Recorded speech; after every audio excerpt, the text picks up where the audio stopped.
Hello, Piris! It's me, Echo. Andito na naman po tayo magpapaganda. Meron tayong client na nagbabalik kaya papagandahin natin siya gamit ang aking mga kamay. Ayan, so gumamit lang ako ng foundation. Blended ko lang gamit ang brush na ginamit ko noon. After ko maglagay ng foundation, naglagay na rin ako ng contour sa nose. Nilagyan ko na rin ng contour sa lahat ng muka. At syempre, kailangan natin i-blend ng maganda.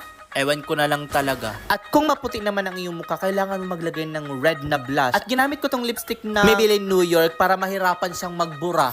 Ayan, so naglagay ako ng lipstick na red sa magkabila ang face card ni ate. At syempre, kailangan natin i-blend. Grabe naman ang face na to. O ayan, baka magalit na naman kayo sa akin kung bakit ang dami ng linagay ko. Nag-request lang naman si ate na gusto niya sobrang red ng face niya kasi para i-match yung dress niya. Dahil ang gusto na color ni ate ay red, red na rin ang linagay ko sa eyeshadow niya, diba? Magkakaalaman na lang talaga kung sino talaga ang putok na putok. Syempre, kailangan lagyan din yung isang mata para glow na glow ang paningin. Maling-mali talaga tong makeup choice na to pero wala akong magagawa dahil to ang gusto ni ate kaya go na talaga. Wala talaga akong magagawa kung ano mang sabihin nyo sa comment section dyan ha. Basta bahala na lang talaga. Wag nyo kong gagalitin ha. Ayan, so naglagay lang ako ng liquid eyeliner na hugis triangle para syempre merong tip.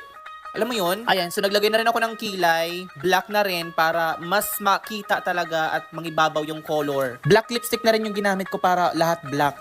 Napatanong si ate kung bakit daw ang lapit-lapit ko mag-film. Ay, Jai, para makita talaga ang details ng iyong pagmumuka. Bugs, naglagay na rin ako ng highlighter sa kanyang face.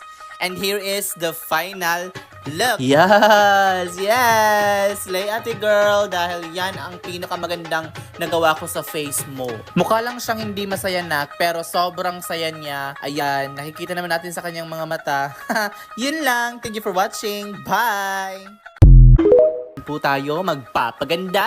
Meron tayong client na nagbabalik kaya papagandahin natin siya gamit ang aking mga kamay. Ayan, so gumamit lang ako ng foundation. Blended ko lang gamit ang brush na ginamit ko noon. After ko maglagay ng foundation, naglagay na rin ako ng contour sa nose. Nilagyan ko na rin ng contour sa lahat ng muka. At syempre, kailangan natin